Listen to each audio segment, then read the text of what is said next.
Hello प्रिय विद्यार्थियों, अब तक जो हमने पुस्तक पढ़ी है उसका आगे का भाग हम इस वीडियो के माध्यम से पढ़ेंगे, इसलिए ध्यानपूर्वक इस वीडियो को देखते रहिए। So let's go ahead. Life of the people. Here we have seen about his administrations, his rule, his territories.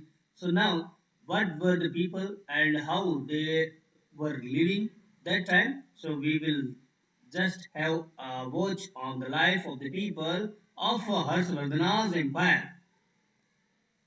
Information about the reign of King Harsh is available from the writings of Chinese traveler Huan San. Towns, villages of their time were fortified and had huge gateways at their entrance. जो अभी जो हैंसेंग है वो Chinese Pilgrim था, traveller था। हैंसेंग बराबर ये Chinese Pilgrim था और ट्रेवलर था।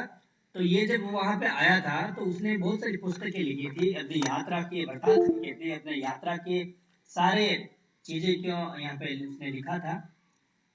तो उसने क्या लिखा था कि जो टाउन थे, छोटे छोटे जो गांव थे, कस्बे थे, और बड़े गांव को विलेज गांव कहते हैं, छोटे को कस्बे के नाम से जानते हैं। तो वो 40 फील्ड थे। 40 फील्ड का मतलब होता है किला बंदी किया हुआ था। ये गांव था मान लो, तो इसके चारों तरफ किला बंदी की हुई थी, बराबर। ये दीवारें होती थी यहाँ पे, ठीक है। तो इस दीवार के पास में कुछ मेन गेट भी होते थे, एंट्री गेट भी होते थे कि वहां से बाहर से कोई लोग आए तो यहाँ पे गेट हुआ करते थे, अलग अलग अलग अलग होते, ठीक है। The society was divided into four groups. जो सोसाइटी है वो 4 ग्रुप में बटी हुई थी, ठीक है। 4 भाग उसके हुआ करते थे, अलग अलग इसमें वर्ण व्यवस्था वो लागू होती थी। 4 वर्ण के बारे में आप लोगों को पता ही है। Now we will know about more things in our society. While the पर्दा system, पर्दा यानी घूंघट, घूंघट जो सिस्टम होता था औरतों का, वो and intercaste marriages were not prevalent at that time. घूंघट प्रथा और इंटरकास्ट जो मैरिज होती थी वो नहीं होती थी वहां पे। इंटरकास्ट यानी एक कास्ट का दूसरे कास्ट से शादी करवाना। जो ए कास्ट का है उसका बी कास्ट के में शादी करवा दी जाती थी, इंटरकास्ट होता था, तो वो अभी यहाँ पे अवेलेबल नहीं था, ठीक है। द कस्टम ऑफ सती, इसकी बहन जो सती होने वाली थी वो system. Child marriages, polygamy had started by them. अब यहाँ पे ये जो कस्टम है सती, सती होना, उसकी बहन जो सती करने वाली थी उसको उसने बचा लिया था, वो सिस्टम। चाइल्ड मैरिज, कम उम्र में शादी हो जाना। पॉलीगैमी यानी बहुपत्नी, एक पत्नी के रहते हुए दूसरी शादी करना, फिर तीसरी शादी करना। इस प्रकार के जो सिस्टम है, रिचुअल्स है, कस्टम है, वो वहां पे चल रही थी। ये हमारी उसकी सामाजिक व्यवस्था के बारे में हम पढ़ रहे हैं, उसके लोगों के जीवन के बारे में पढ़ रहे हैं, और ये ट्रैवलर के बारे में पढ़ रहे हैं, चाइनीज ट्रैवलर हंसान के बारे में। उसकी पुस्तक में ये वर्णन किया हुआ है। ए local diet consisted of milk product, wheat, rice, fruits, vegetables. अब ये लोगों का जो स्थानीय जो खाना था वो दूध वगैरह, दूध से निर्मित ब्रेड आइटम थे, व्हीट, राइस, फ्रूट्स, वेजिटेबल। आज की तरह ये लोगों का भोजन हुआ करता था। They want clean, simple, white clothes, clean, साफ सुथरे सफेद कपड़े पहनते थे। मैन वोर धोतीज एंड वुमन वोर साड़ी। जो पुरुष हुए थे वो धोती पहनते थे, और जो औरतें होती थी वो महिलाएं वो साड़ी का ये पहनावा करती थी। द ऑर्नामेंट्स, अब जो आभूषण हुआ करते थे वो rings, bangles, bracelets and necklace. Necklace, bracelets, bangles, ये इनके ऑर्नामेंट है। वर मेड फ्रॉम फ्लावर्स, और ये फूलों से भी बने होते थे। Chess and games of dice were popular means of entertainment. लोगों का जो वहाँ के जो लोग थे उनके एंटरटेनमेंट के लिए चेस और जो डाइस होता था, जिसे हम अभी लूडो बोलते हैं, लूडो, तो वो उनका एंटरटेनमेंट का बहुत ही पॉपुलर मीन्स था। Acrobats and conjurers wandered from village to villages for entertainment of the people. Acrobats and conjurers जो होते हैं अभी भी घूमते हैं, ये लोगों के एंटरटेनमेंट के लिए घूमते हैं, बराबर। Let's go ahead. Farming and animal husbandry were the main occupation of the people that time. Land revenue was 1/6.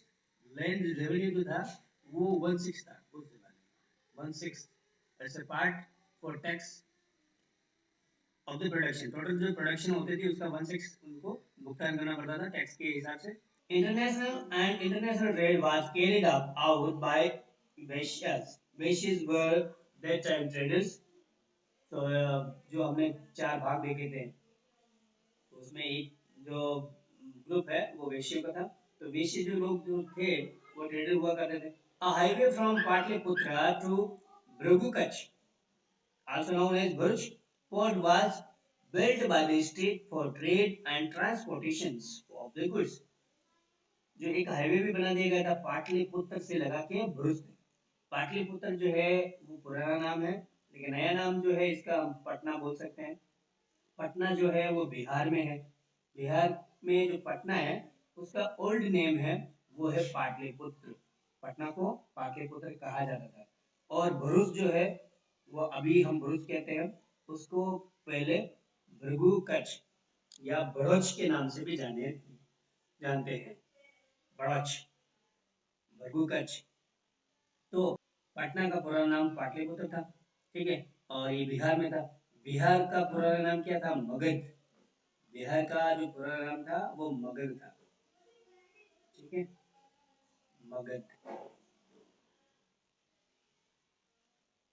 Gold and silver coins were used for commercial transaction. उस टाइम जो है करेंसी नहीं available थी, तो क्या होता था, जो आज हम पैसे से कोई सामान खरीदते हैं तो उस समय गोल्ड और सिल्वर से सामान खरीदते थे, बराबर। ये इनका इतना इंपॉर्टेंट रोल हुआ करता था गोल्ड सिल्वर का।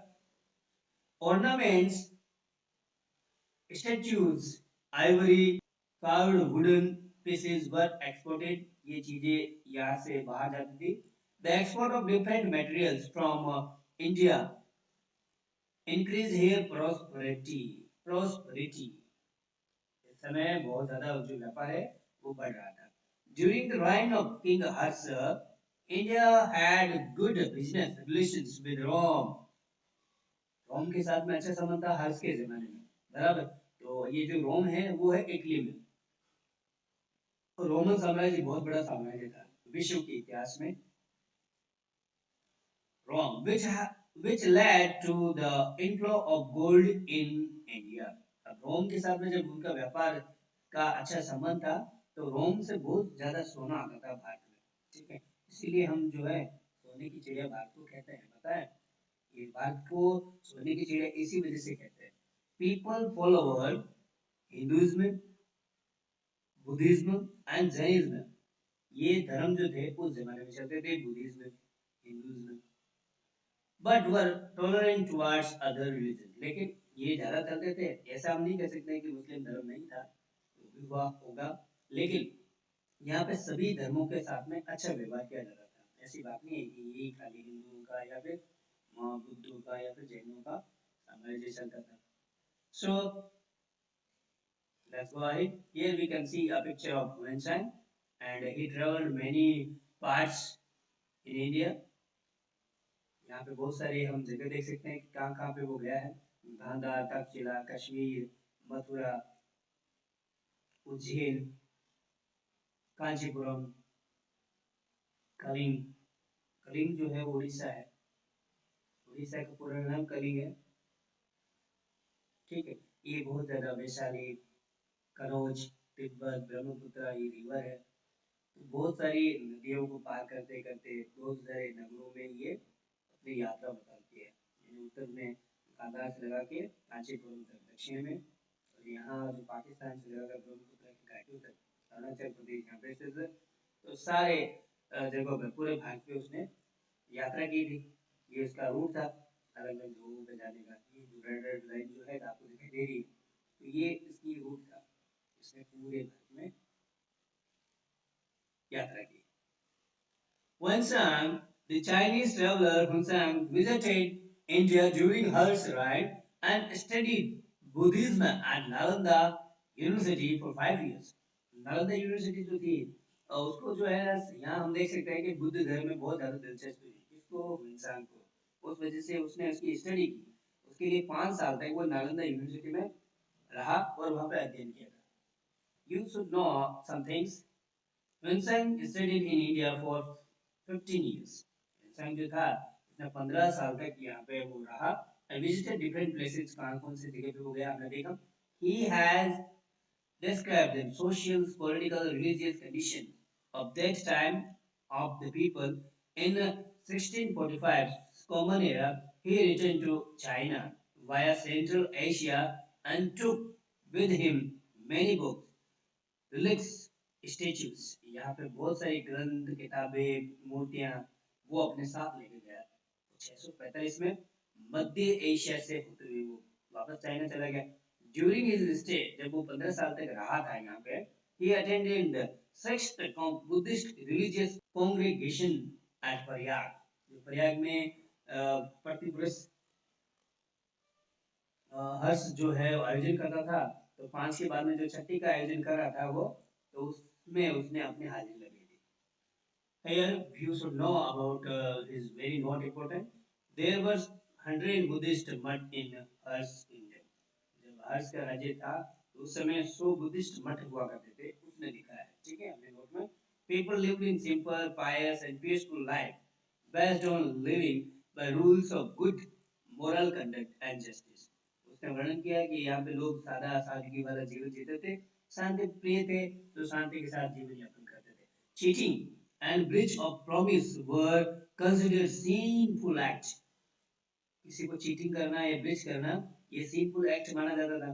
किसी को धोखा देना या फिर किसी का छल कपट करना ये एक सिंपल एक्ट है, पाप माना जाता था. लेकिन हम यहाँ एक गौर बात कर सकते हैं कि हर्ष के भाई के साथ में धोखा हुआ था, पाप हुआ था.